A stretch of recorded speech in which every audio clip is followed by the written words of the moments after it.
Pants on. This is the Black Powder Podcast, coming at you live and direct.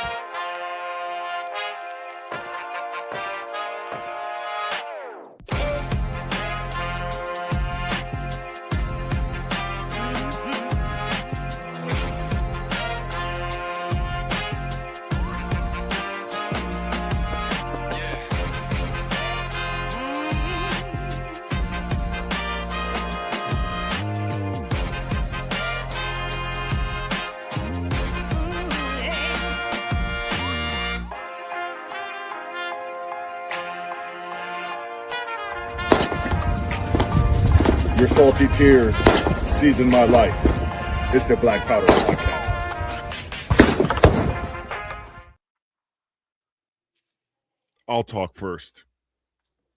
All right. Happy New Year! Merry New Year! It's 15 days late, but happy to be back after the new year, after the holiday season, after Christmas, spend time with family and everything. It's good to see you too, whether or not I'm, forced to or not. I'm just kidding.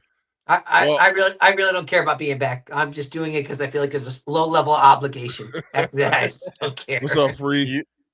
Hey, You've made a commitment that you regret every very much so. Like, what? It's just if I'm on contract, it's got to be up by now. Like, it has to be done. No, this was like almost. I know who your soul goes to, but if there's any lesser physical or spiritual manifestation, it belongs to the Black Powder Podcast, the only real libertarian podcast that has ever existed in the history of mankind. And I am Marcus Matthews. You forgot who you were. I had to pause because sometimes, I'll be wake up in the morning, I'm brushing my teeth, looking in the mirror, and I'll just stop what I'm doing. I don't blame you. I'm like, wow. Fear and terror. That's terror. Listen, I thought maybe you paused because you was trying to remember who was your daddy this week. You try to remember your last name. I am wearing my Michael Evans Black Jesus Good Time shirt. Yes. I mean, speaking of Black fathers, it's theologically very incorrect, but it makes you happy. Well, we can have a whole episode about that. I'm joined tonight by good times. Yeah, good times. We are joined tonight by my brother from another mother in Liberty, Eric Parker, and my guy Tub. Eric, Tub, how you guys doing? Doing good. Hanging out here in North Kakalaki. When I got off work at 7 p.m. tonight, it was 25 degrees outside. Nice. And it's only going to get colder. We're like 40 right now. Like, listen, 40. I'm down for this. Yeah, I'm down for this. We're low 70s right now. So you're still wearing shorts and a t-shirt? No, they make me. I know. No, look, this flannel, dude. I'm flanneled in. Listen, yeah. I'm you. I'm North Carolina lumberjack right here. That's more plaid, but here in the flannel is the material. Fourth largest economy in the world. And father's a deacon. And what? Your father was a deacon. And what else you got? My dad was a deacon. I was born in Texas. A poor black child. Or were you were raised in Alabama, right? Alabama or Mississippi? No, my parents. It depends on who the daddy was that month. Oh, where were you raised, Marcus? In the projects. I was raised in the projects. That's Project Pat. No, I was raised here in Southern California. Really? Free says I'm the 8th favorite black libertarian. I didn't know there were 7 more. Exactly. I thought I was the only one. I thought I had this all sewn up. I thought Mosh was the only other one, and sometimes he doesn't count. He can be a little status sometimes. I called him out for him politicking with the Trumps in 2015, 2016, and I said they're not pro-gun people, bro. He may be a hunter, but I just don't see them as pro-gun people. Yeah. And he basically let me have it, and I bought a T-shirt from him probably 10 years ago, and I have yet to receive it. So what the? Well, yeah, Hey, it just might be government snail mail. I gotta chalk it up to something. Might just be the grift runs deep. Yeah. All right. So with that being said, thank you. That's all we had to do, huh? Just mention the grift. This is our first show of 2026, and our last probably. Yeah, possibly. And last year we shifted gears a bit, and we focused on libertarian candidates mainly on the local level. We did have a few state level, and I think 1 or 2 federal level libertarians. Today, we're going to the federal level to bring you another libertarian candidate, because this is very important that we showcased who we are on the chosen media of who we are now as a nation, which is podcast.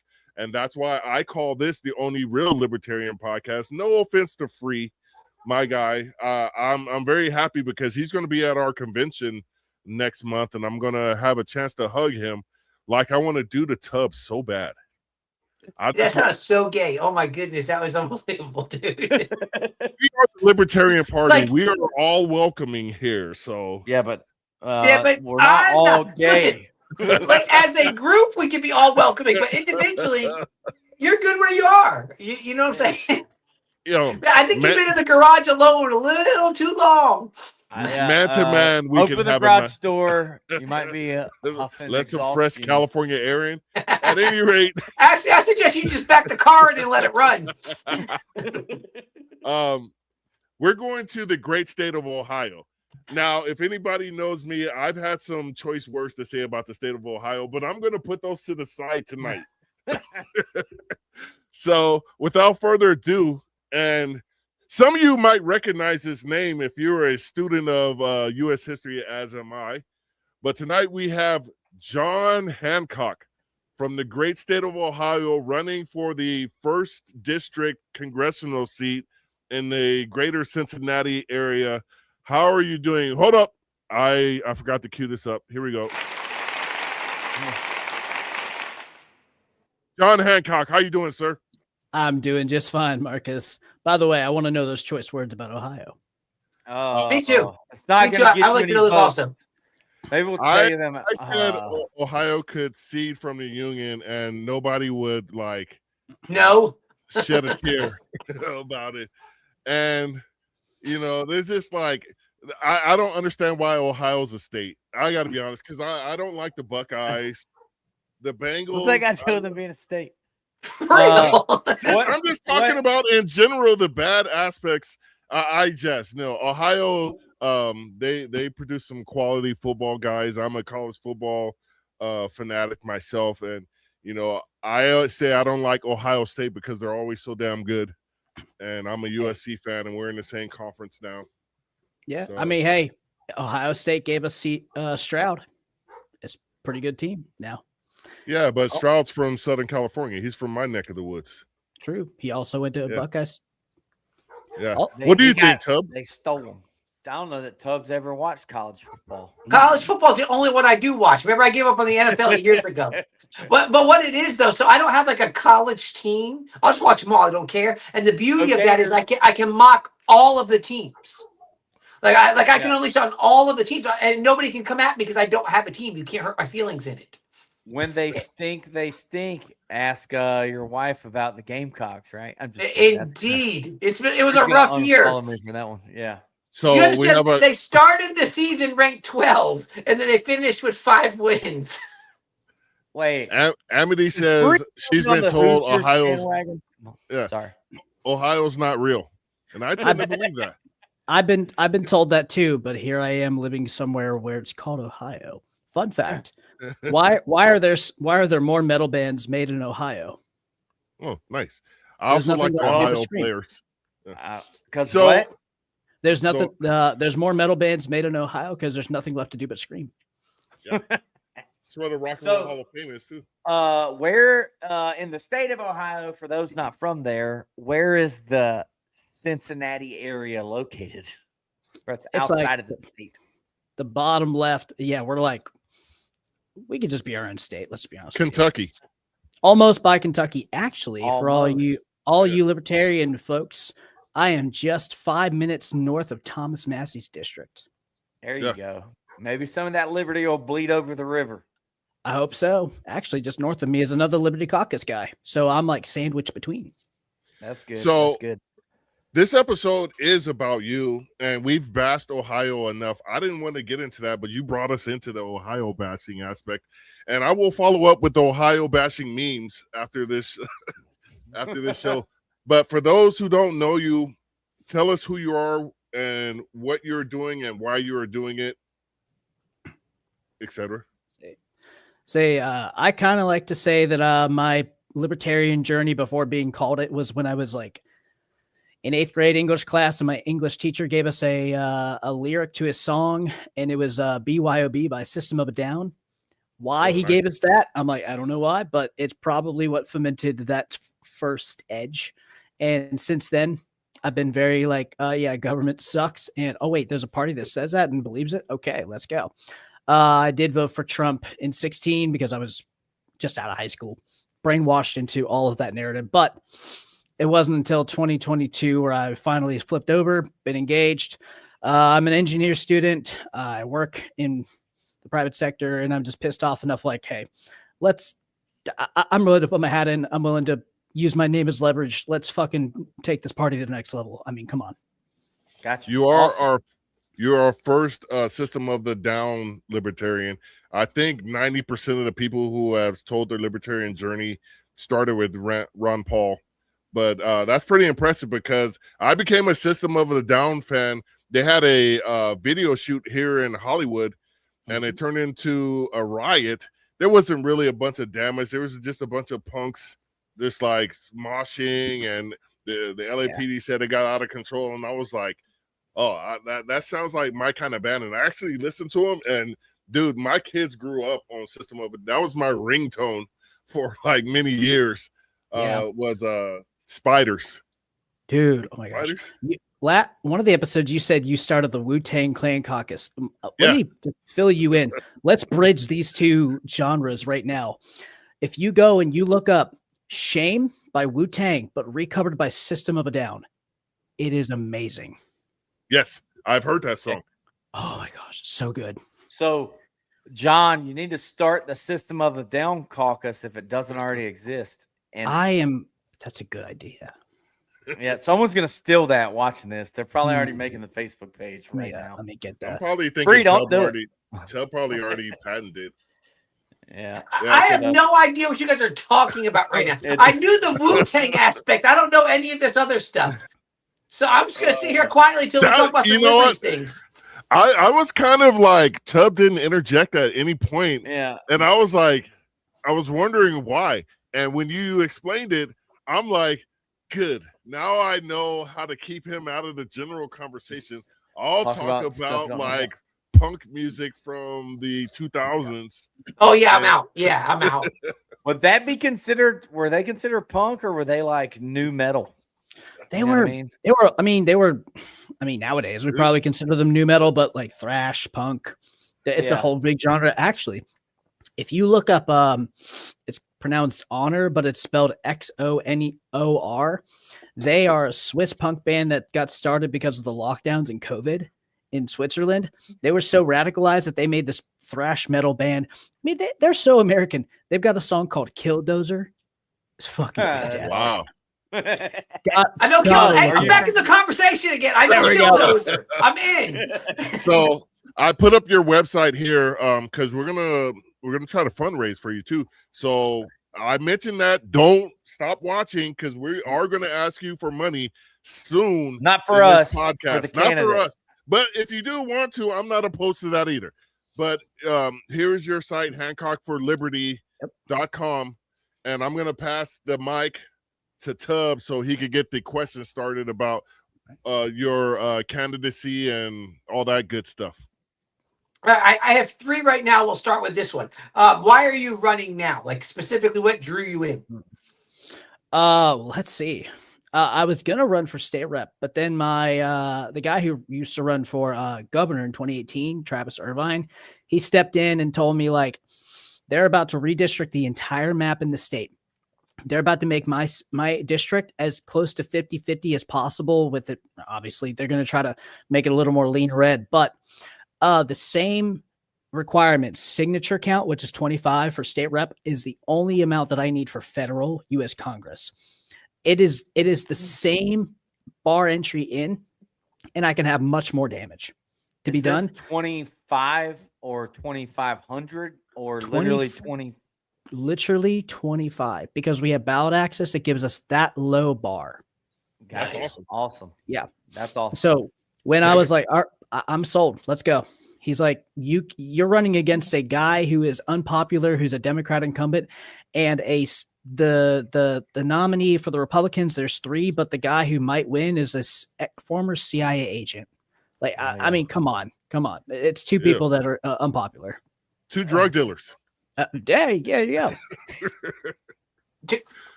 We got so this one just stopped in. Who are you? Why don't you mind your business? Listen, he joins in. He jumps in. Listen, you can tell he's brown. Jumps in with attitude. Like, he comes into us and goes, "Who are you, dude?" Yeah. All right. That's my brother right there. So you had no big, so for example, like when Eric and I ran, not Marcus, because Marcus just hides in his garage. Oh. So the rest of us, when we tried to be active and actually move Liberty forward, like Eric and I, we had I don't want to say a personal gripe or vengeance, but it kind of was like we had something happen to us personally that kind of was like, okay, this was just going to move us into going. So you're saying that for you is more just kind of a, hey, why not? It's time and seems like an opportunity. Well, because you're not a System of a Down fan. Right. Yeah, I don't understand it. I have been a very anti-statist individual for most of my life, since 13 on. This is to be able to bash publicly my political opponents or just have opponents, and then also to have a platform to do it is almost like a dream come true. Shout out to Lars real quick. All ballot access should be that easy. 100%. Tub, you had well, I need to finish this thought before I forget it. But John, you are not the intended product of the public education system, which I don't think any real libertarians are, because the public education system teaches you that the government is omnipotent and whatever. That ultimately, it's all about the authority that they want to impose upon you. And for you to vote for Trump and then say that's not the way to go, that just leads me to believe that, you know, when you were in school, you were always a libertarian. You just didn't know that yet. I'll tell you when exactly I knew what libertarian was. My government teacher in junior year high school, he was talking about the political party systems and Democrat, Republican. It would just go on a whole thing. And then for some reason, he just pointed me out and he's like, John, have you ever heard of the libertarians? And I was like, no. He's like, what do you think it would be like if some of the right, some of the left, kind of a balance in between? Now, nowadays, that is completely not true. Maybe back in 2012, when that speech was given to me, maybe more so, but not now. I was like, that sounds like a fair trade-off. And that was when I understood the title, and it made sense since then. I always, even when I was a Trump, I wasn't a Republican. I was a Trump MAGA coalition fanatic supporter, whatever the hell you want to call it. So what was the deal breaker there? January 6th was just a fucking weird time. Like, I could not wrap my head around the whole thing and COVID. And when I thought about it, and that Project Warp Speed and him mandating vaccine production, I was like, what is this? This is not government. The government should not be petitioning privatization of mandated operations of vaccines just because of something. If there is anything to do with government involved with the private enterprise, screw that. Yeah. So full disclosure, and these guys know it and the audience knows it, I was a registered Republican up until 2020. I was a Rand Paul guy. And it was COVID and what they did, not just federally, but even at the state level and local level in Florida, with a Republican mayor, Republican supermajority city council. They were still shutting bars down. Weren't they giving people tickets if they went to the beach? Mandatory masking in government buildings and occupational limits on businesses. You can have more than 50 people in your establishment at the same time. Like, this was all happening under Republicans. That's, you know what I mean? Like, and a lot of people are like, well, it's like, no, like maybe they didn't have full control of the House and the Senate then, I can't remember. But at the state level in Florida, they had the governorship, they had state legislature, they had local city council and the mayor, and they still let all that happen under them. So I was like, I've had enough. I'm outie. And I joined the Libertarian Party and then decided to run. So, you're in good company. I never voted for Trump, though. But, I mean, I understand coming right out of high school and all you see on TV or the internet ads on the YouTube or whatever are Republican or Democrat ads attacking one or the other. No one ever mentions it's because it is a uniparty, like you see in the comments, and they control the media and the debate stage. So it's good to have you challenging both. And now that you have a great platform, I'm excited to see what you could do with it. Stir the pot, kick the hornet's nest, whatever you want to call it. Yeah, and Ohio has been about like the biggest battleground state forever. I think it was 2020 was the first time that history decided the presidency based on whoever Ohio voted for. That broke in 2020. And so not just high school, not just my adulthood life, but literally where I live is so key. I mean, I'm just inundated with politics, commercials. Actually, since you're from Florida, I just got out of my county party social right before here. And this lady who's just moved here from Florida, she's like, there are elections where you cannot vote for anything but Democrat or Republican. Up here in Ohio, ballot access, you can run independent. It's a little bit harder, but down there, it's so much harder. But she said it was cooler to be an independent down there, but up here, if you are not left or right, you are like an outsider. You are like get GTFO. Yeah. See, that's the thing I didn't understand about the American people. I thought COVID exposed the truth. So we go back to March of 2020 when they took my kids out of school. Donald Trump was president. And I said to myself, as I always do, the other party is going to use this precedent and put it on steroids and abuse the ever-living crap out of it. And sure enough, Trump lost in 2020. I don't care what anybody likes to say out there. He lost fair and square because he only won the state of Michigan by around 11,000 votes. He lost pretty much 50,000 independents when he shut down the country. And then Joe Biden gets in and he takes those powers that President Trump made up and just abused the ever-living crap out of them. We got even stricter on what we could and couldn't do during COVID under Biden. Now, if you're able to analyze very simple facts, like what's going on now with mass goons going out into our streets and Americans not having no recourse against them because Americans have been caught up in this big dragnet, but you can't say, I want to file a complaint and have some recourse against you when that person is masked without any sort of identification. What do you think the Democrats are going to do when they come back into power and they saw, hey, we could send mass goons out into the street after there was a mass shooting and go after gun owners because we don't know who's a threat and who's not. We want to go and check you out and make sure that you're a what we consider a normal individual owning firearms. And that's, that's why I don't understand these people that won't look at the Libertarian Party, because we're the only same people at the table when we talk about this political shit.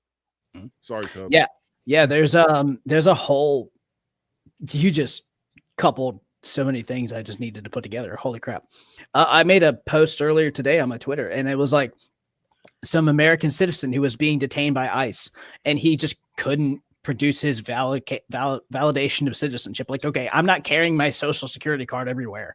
But the idea that they can just force him while he had his hands up, while he was complying, they just forced him. Qualified immunity, can we just get rid of that stupid crap? Because it is them allowing themselves to violate your rights and you having to fend for it and justify your right to then say that they did do that, but then they get off scot-free. It's completely upside down. Completely. Tub, you wrote something down? I'm still just waiting my turn, even though it started with me and it went away. And we have come back to you. So I got like three. I got three because next Marcus question to talk. All right, so here's what happened. Let's start with this one. So when Eric and I were going out as candidates, not Marcus. So when we were going out, we had to spend a lot of our time explaining who libertarians even are. Like, we kind of knew that we get out there and we'd say this is what, and they were confused by it. Now, we can sit here and spend the rest of the time complaining about how the Libertarian Party has failed about getting the word out. How is it working for you? Like, how are you doing when you get out there? Do they recognize libertarians? Are you having to explain it? Like, how is it doing when you're out on the street? I think it's probably easier today because I think there was a report that went out 2 days ago that said that young Americans, Zoomers, millennials, are at national level of independent and completely disapproving of the two main parties. They are completely not buying the crap that they're being seen from the last four presidencies, Democrat, Republican, and literally repeated. And the power structure, the escalation of the taking more power and usurping our rights and all of that. So what I go on to say is, I don't even have to say much. It's like, hey, don't you think that the government's just doing too much? And they're like, yeah, I think so. I'm like, okay. I'm a libertarian. The first thing that I propose is, how about we limit that? And that's like the first thing. And that's been the general understanding between many people. It's like, I don't even have to come into it. It's like, limited government. How about we lessen taxes? How about we just stop making government do what they're doing? Or my favorite, can we just pass the Epstein bill where both sides have gotten their turn to do it and are not doing it, even right now? So it's, unfortunately, I don't know when you guys ran, but for now, it is probably the easiest time to sell libertarianism. We ran locally here in 23 is what it was. So we actually have our elections coming up. Well, not you, Eric. We have our elections coming up here again shortly. So let me ask you this. You got some news stuff? I'm sure we'll talk later. We'll talk later. So now when is your election? Is it November? Yeah, it's in November. Okay. And so let me ask you this then. So you win your election, you head over to DC. What do you see your role as realistically? And I don't mean this like just give me the libertarian answer. I mean, like, when you get there, here's what happens. Libertarians say, we're going to go in and we're going to do all the things. And we think our whole job is just to stir things up and make everybody angry.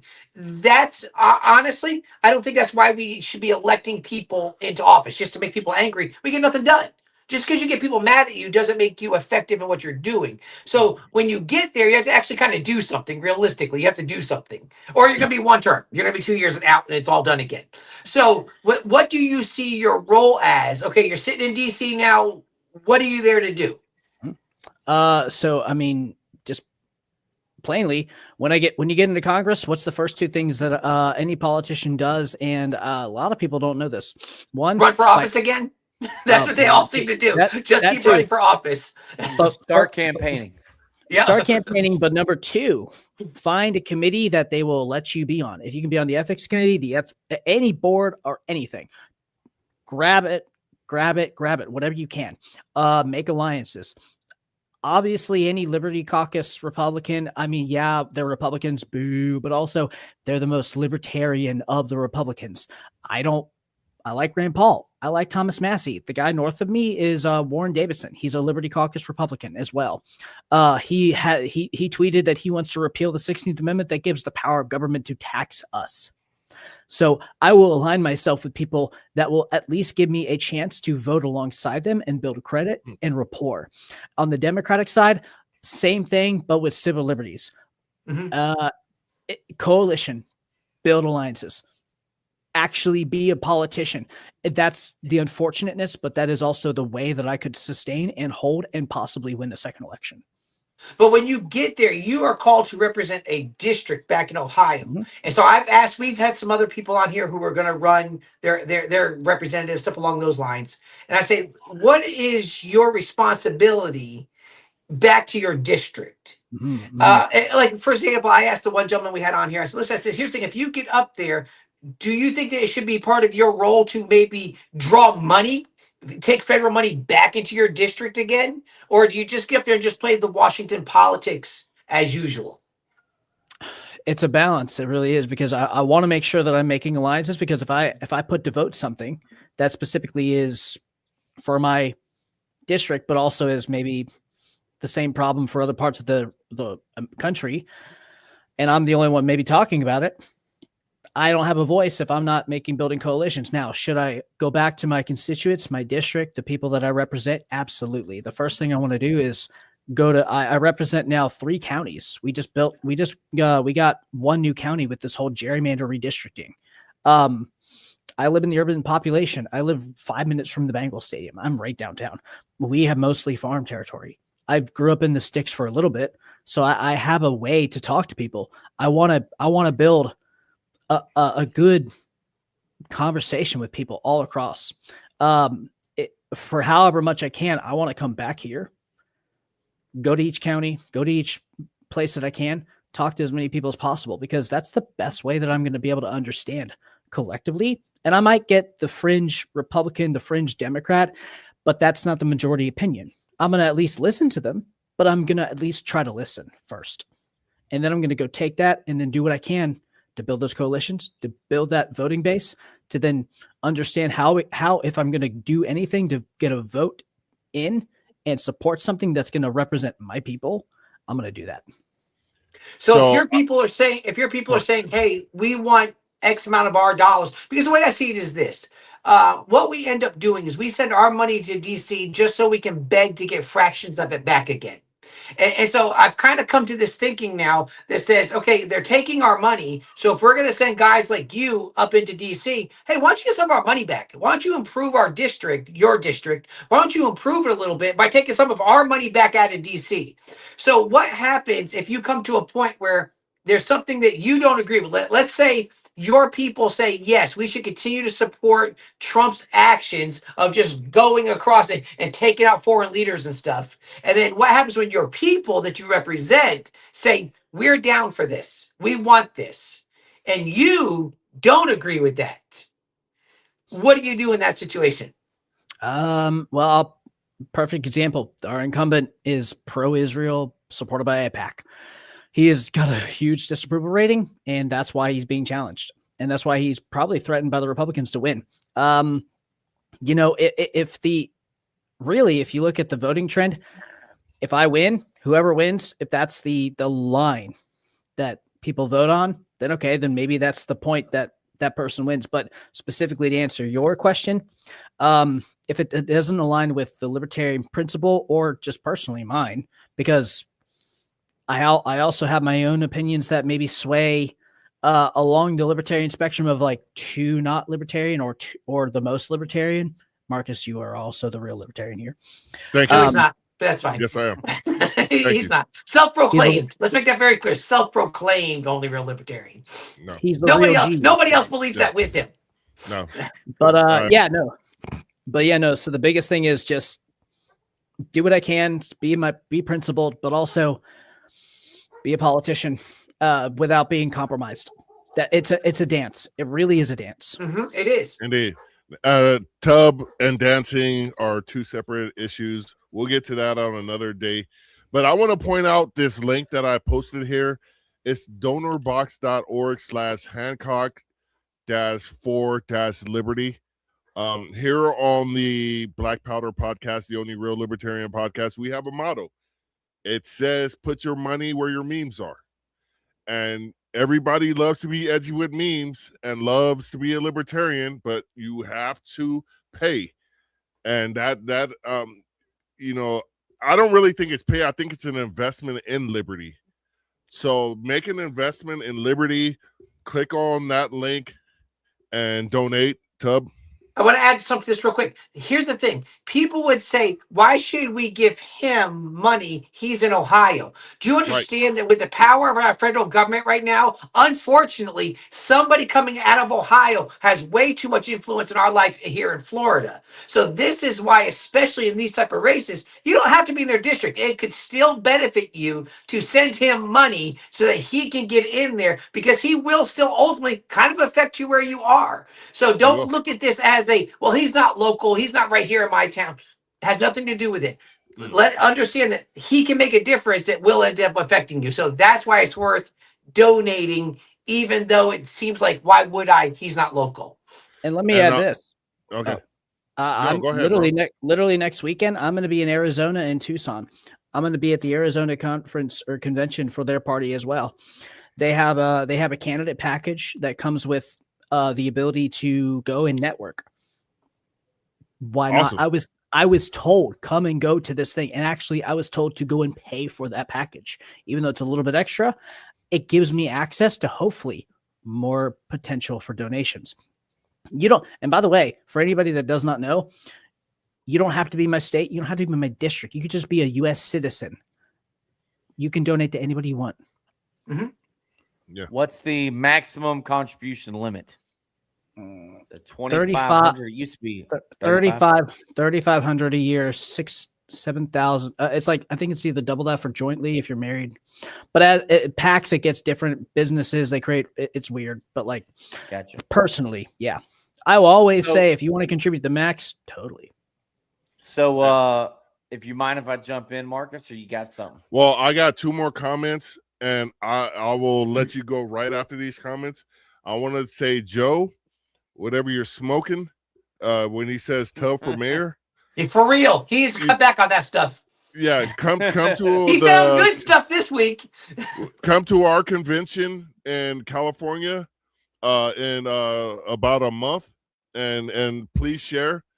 And for free, who says Tub for governor? I don't think I want anything you're ingesting at this point. Because that's probably way more than I can handle. You can tell those people are not dealers, because they've said they were not making any money this week because they're busy using all their own stuff. Don't get high on your own supply. Right. So I guess sticking with campaigning and kind of going back to the money and the donations, how has your campaigning been going? When did you officially file? How are you on your signatures? I'm assuming 25. You're pretty close. 25. You don't have to leave your block. You can stay in your own neighborhood. Have you started gathering signatures? Friends and family that live in the district? Have you hit the 25 mark? Have you done double? Because it's a good way to knock doors and introduce yourself. And you want to make sure so many don't get thrown out that you actually qualify. And we'll get into more, but real quick. With that. Yep. Right there. So real quick, in Ohio, it's 25 minimum for minor party. For it's like you said, double for buffer. I can only have a max of 75. That's a really weird cutoff, but hey, whatever.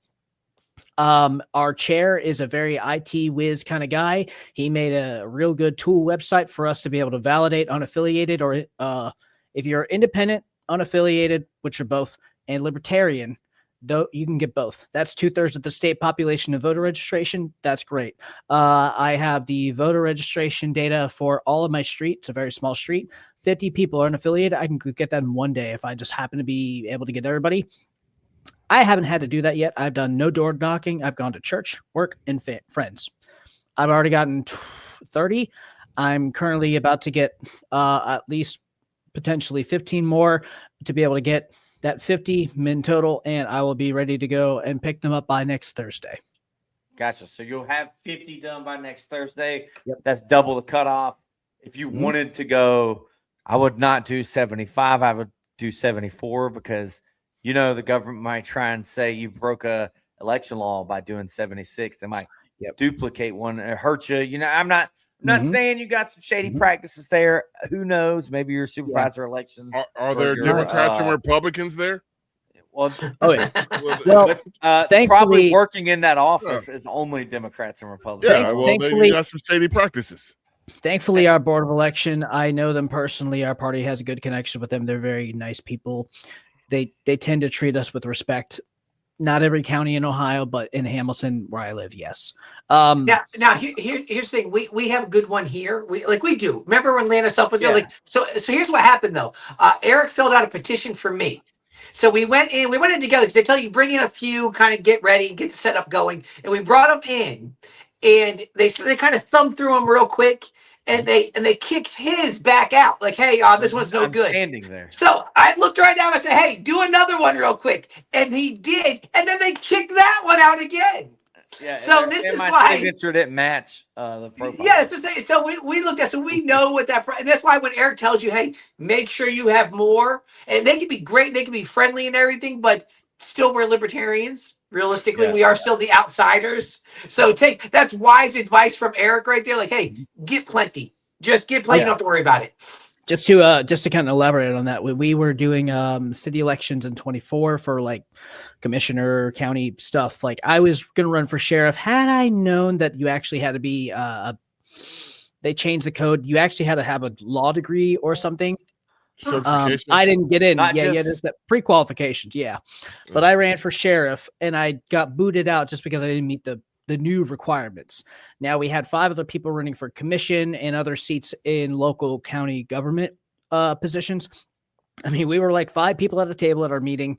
We just ran around with 5 ballots, all required 5. We just had 6 we needed 5, had 6, sign everybody.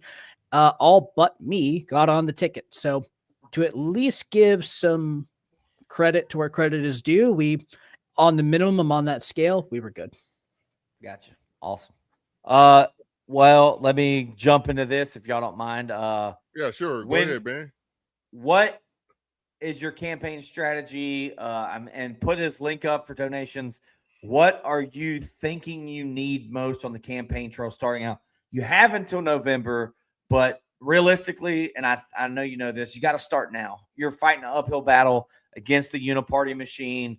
And if it's going to be grassroots, you got to knock doors every day. You got to get started. What are your plans with these donations that hopefully we're able to help get you here tonight? What's your biggest expense right now that you're thinking of? T-shirts, yard signs, door hangers, whatever. Obviously, door signs, yard signs, stickers, bumper stickers, really those 2 big things. Thankfully, we have somebody in Ohio, libertarian candidate, active libertarian for decades. He owns a printing shop. He will print anything and everything for us at cost, which saves us a lot of money. It's great. He has come in clutch. I don't know how many times because I've only been to the party for 2-3 years now. He's a great guy. His name is Tom Pruss. Look him up. He will. What's his business name? Let me look it up. My bad. If you look, I just want to give him a shout out. Yeah, if you look up Tom Pruss, and I can email you later and then just blast it. Yeah. I mean, seriously. I got you. He's called the Santa Claus candidate. He literally like has a big beard. Like he's cool. But yeah, that's like Tub. They're gonna kick me out at some point. At some point, they're gonna be like, dude, you can't stay. I'm working on got a beard. Slowly working on. Yeah. The lack of beard said, "Tell you don't even belong here." Like I go in and they think I'm the Republican. Yeah. Hey, Tom Pruss ran for Congress in 2024 as a libertarian. Nice research there, Eric. Well done. Yep.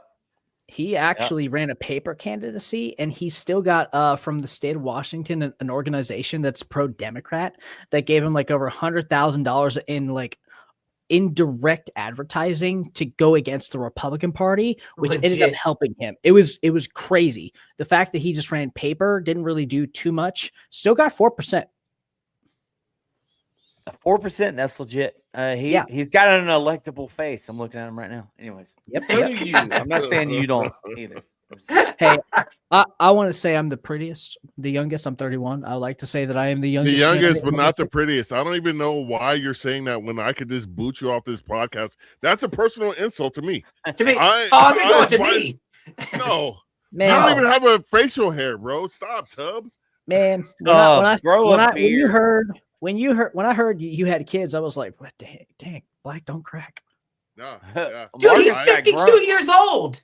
Yeah, Marcus got grown kids. Yeah, he got grown. Like My Tuck does too. my dad is 6 years he's, older than the only you. reason he don't have grandkids is because of him.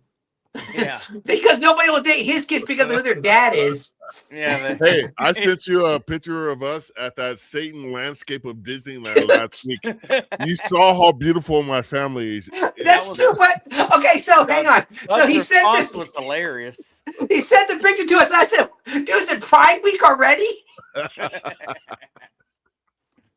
Hey, we're all accepting Marcus, here. go ahead. Do what you got. Where are you at, Marcus? Here. Hold on. There were some pretty cool comments in here. Lars, Free mentioned Warren Davidson has good ideas, but a bad voting record. And then Lars came in and said he was on a panel with him at Freedom Fest. I have no idea who this Warren Davidson guy is. Am I missing out on something? Well, that's the guy north of John. I wrote it down because I wanted to look it up also. He's in Ohio District 8, which is just north of me. Unfortunately, funny story, because my family lives like 20 minutes away, but that's where the line distinct. I can't get my family to sign for me because they live right over the district line. And I'm like, really? Damn. So they can vote for him. But the two things I know for him, I only knew about him was when I work in a research lab in material science. He came and visited just randomly one day. Mm-hmm. I saw him pass by and I was like, oh my God, it's a congressman. This was way before I was running. And then I heard about him and who he was. And the reason why I respect him is because when he was the only one of the few only other people with Thomas Massie that rejected to vote yes for the big, beautiful bill. And then I came across his name again and I'm like, oh, wait, that's the guy that came and visited my job. So put two and two together. And I'm like, wait, this guy's a Liberty Caucus Republican. And I mean, again, say what you will about the Republican Party, but like they were started by mostly Thomas Massie and Justin Amash. They are libertarian people through and through, just not on title. I respect him on the idea that he is at least still an active member in that caucus. Whatever you say about him in any negative light, he's a limited government kind of guy, and that's what gives me my respect for him. Fair enough. I think that's the problem our modern politics are missing is we can't say, hey, that person may be right about this one particular thing and not get chastised to ever living hell from your team for agreeing with the other side about something. Because you can't even get Democrats and Republicans to agree today is Thursday at this point right now. They will fight you to no end about it. But go ahead. Did you see that whole interview that spin question that was that journalist that tried to ask Thomas Massie like, you've been about when you gonna change parties? Yeah, when are you going to finally change yourself to a Democrat? And he's like, well, I've been voting for Republicans 90% of the time, and it's only the 9% where it's when it's against pedophiles and wars. It's like, okay, have a good day. What was funny is sorry about that was like a Laura Loomer lackey that works for her or something, has a press pass because she shared it first. And I'm like, if you think that's hurting him, I said Laura Loomer just exposed him for being the best guy in Congress. You know what I mean? First off, Laura Loomer. Yeah. Secondly, she's a nut job. Thomas Massie is he's the reason why Epstein is still a thing in Talking Point. And these women, for all of Trump saying he's pro women's rights, I'm sorry. Stop. Just stop. No. Thomas Massie, he will never run for president. He has said so. But for him and his clout, for him and all of the things that he has done for these women, I wish I were God, because I would give him extra special privilege to heaven. Engraved parking plaque saying, welcome. Yeah. You have done well. You've done well, my good and faithful servant. Like, I thought I saw where he never said he would never run for president, but he said it's probably not likely. And like, if he doesn't run for the Republican Party, you could hang it, in my opinion, hang it up. They're not going to, and I don't know that they'd win, but a Republican candidate might get my vote if it was Thomas Massey or Rand Paul. Outside of that, for president, I'm definitely voting Libertarian. Yeah. So now what does scare me is the Ed Galrain guy, who is the Trump endorsed guy, who's his whole campaign that it's on his Twitter bio. It's I am the Trump endorsed candidate that's going to unseat Thomas Massey. Guess what? He's got a $20 million promise by Marian Adelson from Texas, the APAC lady or whatever. She's not even a U.S. citizen. I know, she's dual, but I don't know exactly. I know it's the whole thing, and I've been endorsed by AZAPAC, which is Mike Rechtenwald's thing, and like whatever. Like I don't care about libertarian drama with that. I'm anti. I'm not anti-sovereign state. Like there's some libertarians who like no nation is the right to exist, whatever. But I'm pro-America in the sense that let's not have foreign intervention. That's why I asked for their endorsements personally, because there is a problem here. And unfortunately, it's people like Miriam Adelson who commit, I don't know what her net worth is, but she's able to just give $20 million to some nobody politically. Yeah, he's a Navy SEAL retired guy. Cool. Congratulations. Thank you for your service. That does not matter in politics. You do not. If you go to Ballotpedia, look up Thomas Massey's track record for his primary elections, not the general, but his primaries. He has sweeped every single one.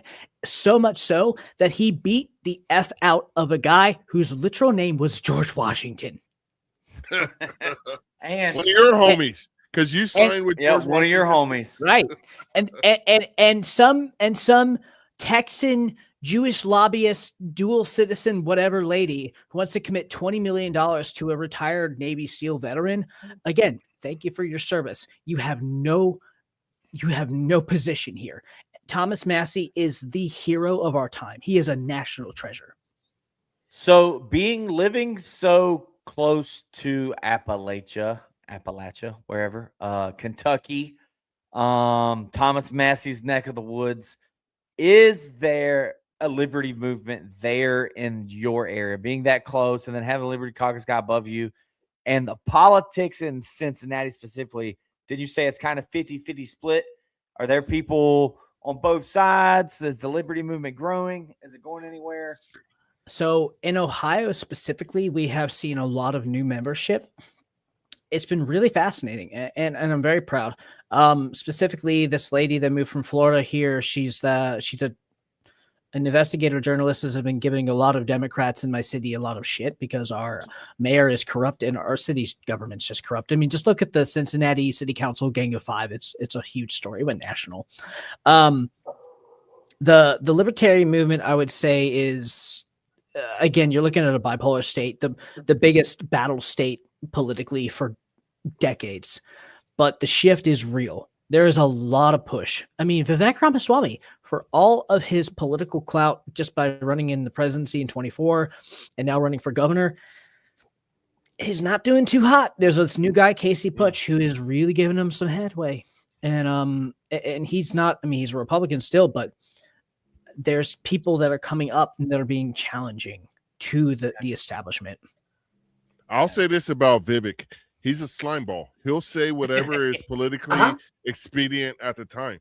I do not understand the fascination that libertarians had with him, because if you grew up in and I'm not trying to downplay anybody's upbringing, but if you grew up in a multicultural atmosphere like I did, and I'm not tooting my own horn by any means, stop Tub, I know what you already want to say, but like I grew up around a lot of people, and there was always this is as true for Native Americans as for foreign kids, but there would be some foreign kids that would go above and beyond rational to try to fit in. And that's what Vivek reminds me of. He reminds me of that kid that went wherever the wind blew him to find acceptance in general society. And there's no substance there. And, you know, I don't think he's had a true American experience because most Americans have poor relatives at some point that had to hard scrabble to get to where they are right now. He didn't have that. Both of his parents came here with advanced degrees, went directly into high-paying jobs, and he never had the true American experience of like coming up from the bottom like a lot, if not the majority of Americans that have had some form of success. They always started at the shit tier. Vivek didn't start there. I kind of like to think of it like he benefited from his parents experiencing the American dream. You know what I mean? Like late in the game, you know. Yeah, and then he benefits. What's that? I don't know. You know what I mean? Like, good for him. Yeah, he's a. Yeah, I'm not hating on that. Yeah, but I'm not. I'm just saying he is not relatable to me simply because he can't point to somebody and say, "Look at what they overcame." Yeah, you want to preach to Americans what they need to do. I think it's a CIA plant. I'm just kidding. So in just taking a minute, really less than a minute to explain. I dated a girl in Houston this past year, who is a first generation American. Her mom is a doctor. Her dad worked as an engineer consultant in the oil and gas industry. Like, yes, they fought to have the life that they could provide their children, and their children grew up in a little bit of black, but then they live. I mean, I visited there and I visited and met the parents and like, holy crap. She's like, oh yeah, I live in a middle class. Like, you live in a mansion. Do you understand? Yeah. Way upper. I mean, yeah, everything's bigger in Texas, but absolutely. You are privileged. And she was, I mean, for all of her count, she wants to be a doctor. She's fighting hard for it. But at the same time, you have an echo chamber experience of the American institution. I grew up middle class. My parents got divorced. My parents lost the jobs that they had, the income that kept a sustaining quality of life for what I was doing as a child.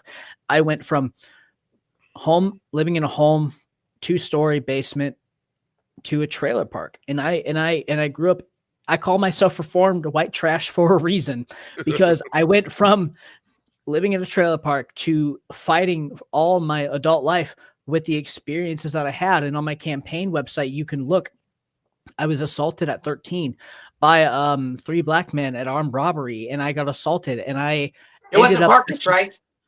It was not Marcus. All right. Okay. We don't know that for sure, but we're going to keep moving on. If you were in Cincinnati in 2007, we'll have a discussion later. Ooh, that might be why I don't like it. Kidding. Was it a big black guy? Trying to not make light of your serious situation. No, but I actually read about this story. It's a heartwarming story with a tragic ending, but he has a point to what he's about to say.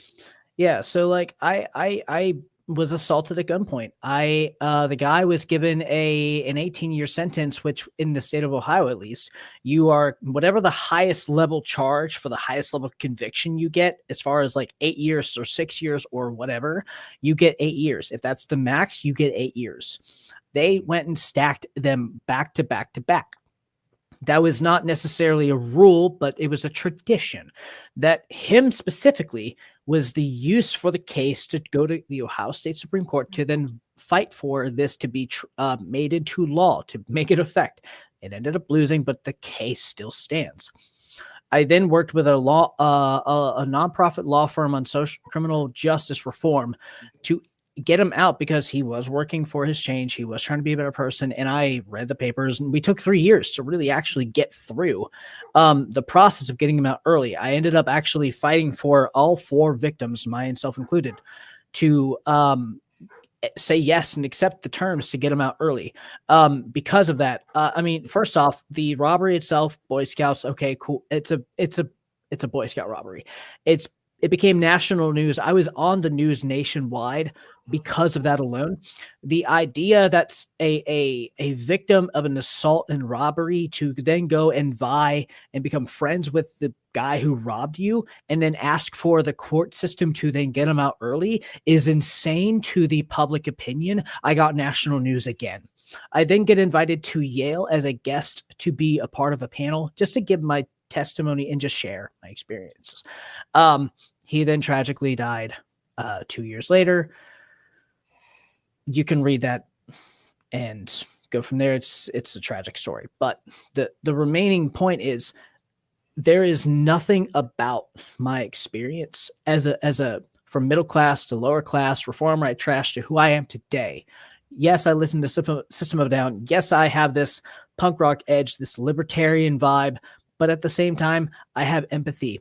I have reasonable justification by experience alone just to say what I say for only a matter of when I talk about criminal justice reform, I have a reason. I have actual skin in the game. If I have something to say about something, I am going to at least put my foot in it without any other reason to other than I have lived through something to then give my opinion, to then base it off of that. Gotcha.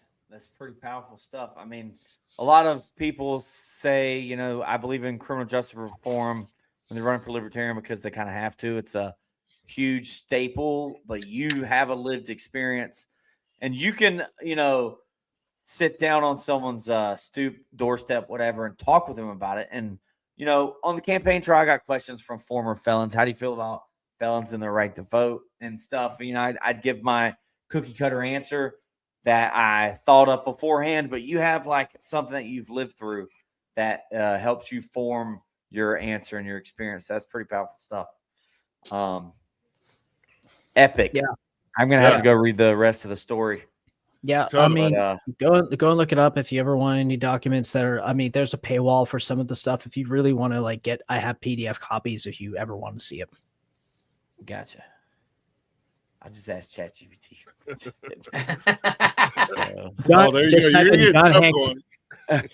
type in John Hancock, Boy Scout Tree Cell Robbery 2007. You'll get everything. Trust me, I found it out. All right. As we start wrapping this up, I'm gonna pass it over to Tub for his final question, comment, whatever he got for you. Oh, we're at that point. All right. So listen, here's what I'm going to do. I'll make mine very quick. So what we tend to do, and it's to be good for, I think for you also, hang on. Let me ask this first thing. If this doesn't work out, this run, will you run again? Is politics your future? Or is this more of a, hey, I'm kind of here. It's not really my plan. I'll run this one, see what goes. This is definitely, this is I ran for sheriff county as like all right, let's just put my name in just to give libertarians a thing to name on a ballot for libertarians' sake, for people that are want to vote for that, just to give them the option. I was going to try to run for Cincinnati mayor. I had some family stuff come up and it just didn't work out. But this one being my first, and I will have all my paperwork ready to file in 2 weeks and by the deadline be okay. I intend to keep being a local politician. I intend to keep putting my name out there. I mean, obviously my name is John Hancock. It's not hard to get my name out there, and I've got some local clout already by what I've said. I want to make sure that people have an option, even though there's a major push right now for libertarianism. We have 60 candidates statewide, from state rep, governor, me as a Congress pick, to other races across the state. That's a huge thing. Mm-hmm. The state of Ohio being a battleground state, we have so much opportunity in this vacuum of disapproval of the main two, the duopoly, and we are just getting people left and right. We had people literally a week ago. Our filing deadline is February 4th. We are getting people at the last minute who are just saying, I'm sick of local to top down and bottom up. Just absolutely done, and they're running, and we're talking to them right now, and I'm about to meet a few of them and help them because they're in my district, and yeah, I'm going to support them, at least the people closest to me, because I can drive like an hour away. It's fine. Okay, so I want to put this out there now. So when this is all said and done, if you get in, I understand you'll be busy. If you don't get in, either way, like that, you come back on, because we always try to kind of catch back up, and it can kind of help. I suggest at some point when we do this, we should have like a few former candidates all at the same time, so that you can kind of go, hey, here's what I did, here's what worked, here's what didn't work. Because ultimately what we would like to do is kind of make this circuit of people where we have these resources. And we can always have somebody can come back to you later on and go, hey, We had John Hancock on. You need to talk to him because he did this when he ran, and kind of keep moving this liberty thing forward, and not just let it be the usual. I ran, I lost, I ran away. You know what I'm saying? So we want to make sure you come back again and always stay in contact with us as you move forward. However we can help you, we'll help you. Eric is usually really good about getting people involved with other people's campaigns. So anything along those lines, we would like to see you back here again, regardless of how it plays out. I really hate saying this real quick, John, but that was a damn good idea, Tub, with having all the candidates on at one time. Oh my God, it really pains me. You should listen more often. I said, let's not say a lot of good stuff. You just flake out. Yeah, that truly pains me. I'm sorry, John. No, and I first off, number one, yeah, for everybody live, you weren't here to hear it, but like I just said, like, dude, I'm some people who run libertarian, they are a little stiff. Maybe they don't know how to be organic. I'm not trying to paint any insult at anybody. Like, I'm 31. I'm very organic. I have a lot of friends. I built a very good social clout to me, at least as far as like my social network. I've been very organic here, at least prove me wrong. But at the same time, like I genuinely believe that we need to have more conversation with people who want to not only promote libertarianism, but also who want to be actively political in as far as candidacy. And it seems like, I'm an outsider coming in from 2022 when I first actually registered as a libertarian, became a donating, contributing member. It looks like the people who run for president and down, at least for the big ones, they maybe do it a few times and then they're like, okay, I've got my clout. Okay, cool. I've got my platform. Let's just go with it from there. I think I'm going to stay committed. And even if I go nowhere or if I go somewhere, I think this is something I really am, because it started from when I was 13 with that BYOB lyric assignment to talk about what it is and what the lyrics meant to me with my English teacher. This is something that I'm proud of. And even though it's hard work, I'm going to do it.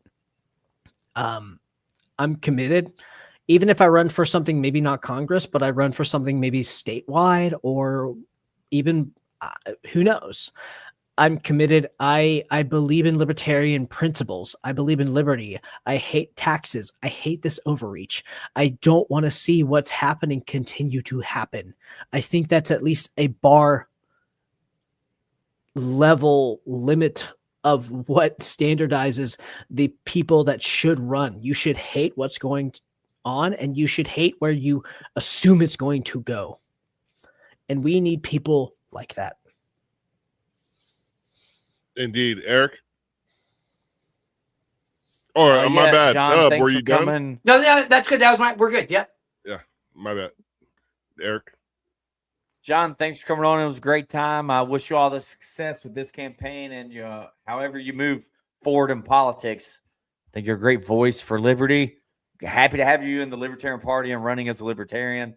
And just for the record, every time anyone ever says, I need your John Hancock here, I always quote Chris Farley and say, it's Herbie Hancock. But anyways, there's that little tidbit. I'm surprised you know who Herbie Hancock. I don't, really, but Chris Farley said it in. Yeah. No, Chris you don't know who Herbie Hancock is? No, he doesn't. I was like, any jazz? Give him credit. Any like a saxophone player or something, tuba or something? He's done several genres of music. Hey, ladies. I digress, but the point is I was quoting Chris Farley.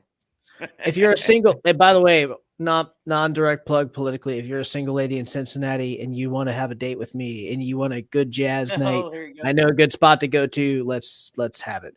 But also, now we're running a dating service. A libertarian dating service. I'm just saying I'm single and willing to mingle. Let's if you're willing to put up with my federal congressional race, Tinder late night or whatever. Well, I will say this in closing about the Black Powder podcast. We also want to spawn libertarian love. And I kind of mentioned that when I said how much I want to hug Tub. Yeah, you made it creepy. Well, I don't know if it's creepy because no, it was creepy. If we want to improve race relations, I think a picture of you and us hugging passionately would bring this country together. Well, listen, I don't think it's worth it. I think we're better off being at odds. In all honesty, let the country burn. Yeah, there are certain racial divides that I don't know need to be mended. Yeah, we just let them burn. It's fine. If you guys aren't down with the swirl, then you're not truly libertarians. I will put that on the T-shirt. No, we just don't want to do it with you. We got no problem. I mean, that's fine. You, Marcus. That's fine because my mission has always been greater than me. That's fine. Tub. But I want Marcus. Yeah. My wife is 1.9% sub-Saharan African, so I'm solid. Yeah, you got. Well, once again, that could be South Africa. She's just white. Yeah, she could be Elon Musk's third cousin. What does that mean to me? I want to point out one more time. Who said Marcus? I did. Oh yeah, go ahead. I was like, wait, between what Eric said, being 1% plus Southern African or whatever, sub-Saharan, yeah. Who has other than you? If you ever to give an end card, who would it be? To a honky? we get the to, pass. Honestly, Joe Rogan. I would have to give it to Tub because I know he would use the A and not the E. Wait, hold on. You think I would use the hard R? What the? I don't know. You grew up in the backwoods. You grew up in the backwoods, Florida, which is not foreign. The ER is not foreign. And Kentucky, Appalachia, is more the GRA than the ER or the A. There's an R in there, but it's Cincinnati is just north of Appalachia. I'm just letting you know. We still say y'all, but that's like a cultural thing. Yeah. So I would have to go with Tub on that question because I know he's gonna be at least somewhat of a brother in the Hey, hold on. Free says Marcus is my 8th favorite sub-Saharan libertarian.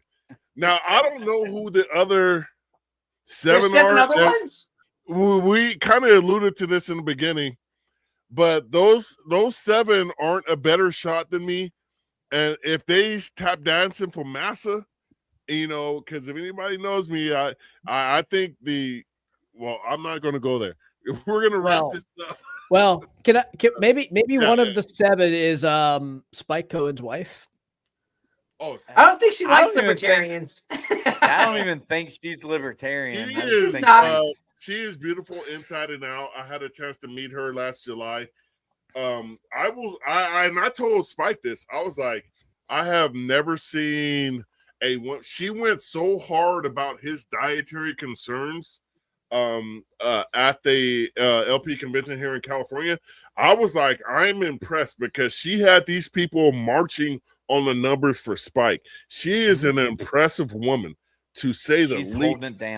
Holding it down. She is, when they talk about Bonnie and Clyde, and if you want somebody coming up providing cover fire, that's Spike Cohen's wife. She's an awesome woman. So I will at least, and I'll end on this. To a melanated sister. You can look her up. Her name is Bola_Files on Twitter. Her name is Bola Kareem. She's in Texas. She's a really strong libertarian Muslim lady. She is absolutely just tearing it. She is great. Well, if you could shoot me her info, maybe we can link up with her because I know Tub loves his black women. He loves his black queens. And he there is a business. Just ready to wrap it up. There is a shared sentiment. Yeah. I mean, I'm married to a. Yeah, I know you're married to your Irish queen. I don't hate on that. I don't hate on anybody's love. I feel like we should have ended this. I feel like we should have ended the show 4 minutes ago. 4 minutes ago. John, A great it was a great time, John. It's getting late. So you can reach out to John at hancockforliberty.com.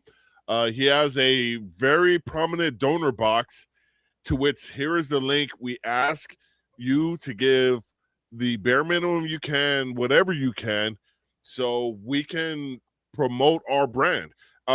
Very interesting, and I'll close out on this. I read an article today that said the current generation, which includes my son, I sent a screenshot of my son complaining about taxes today.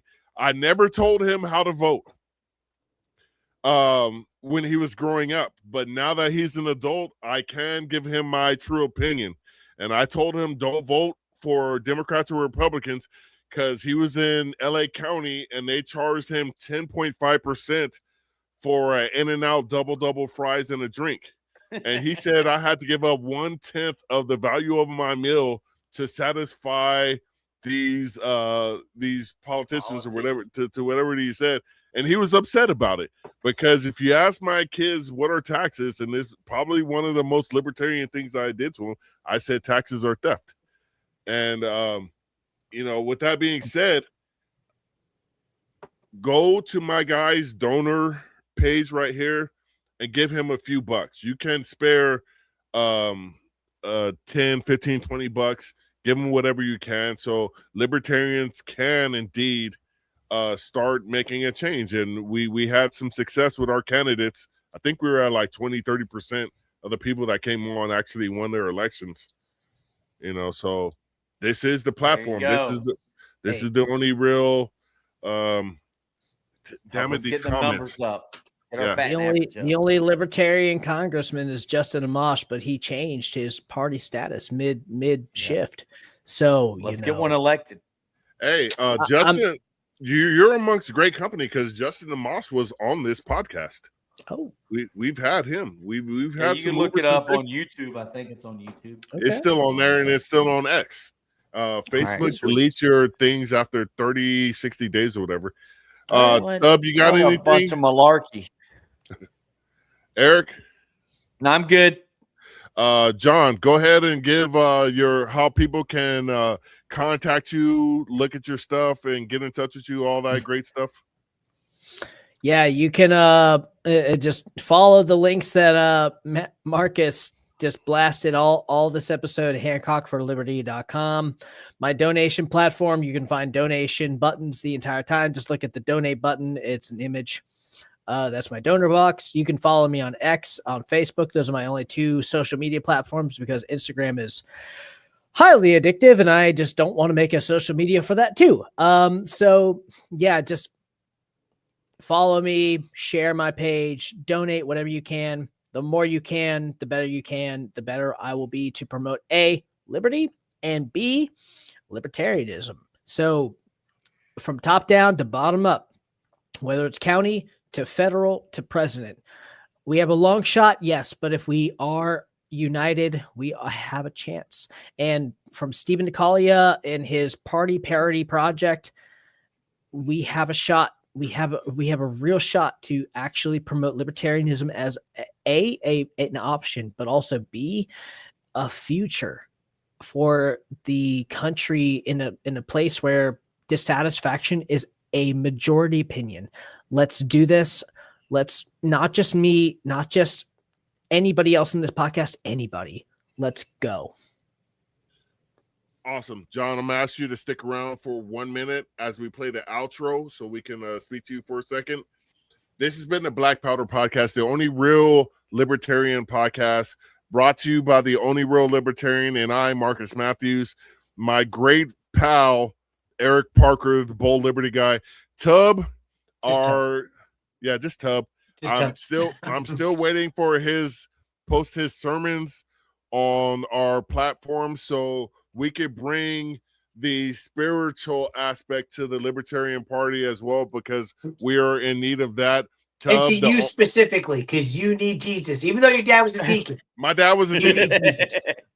My dad was a deacon. I live in currently the fourth largest economy in the entire world. Hey, with that being said, I'm currently Sorry, a go ahead. deacon. I'm just saying, I still need Jesus. There you Everybody go. needs Jesus, and I have a picture of him here on my Ghetto TV Jesus. remote. But I ask you to stick Jesus. around, John. Thank you all for watching, listening, whatever you did. As we always end this podcast, live free Or die. Or die.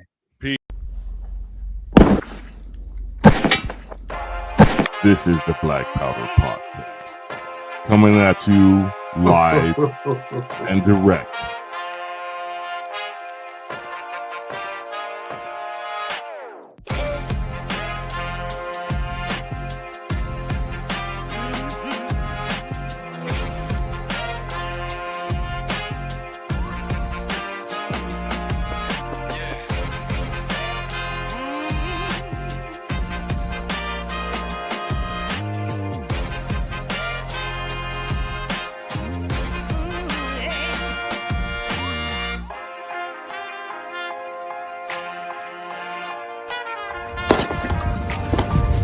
Your salty tears season my life. It's the Black Powder Podcast.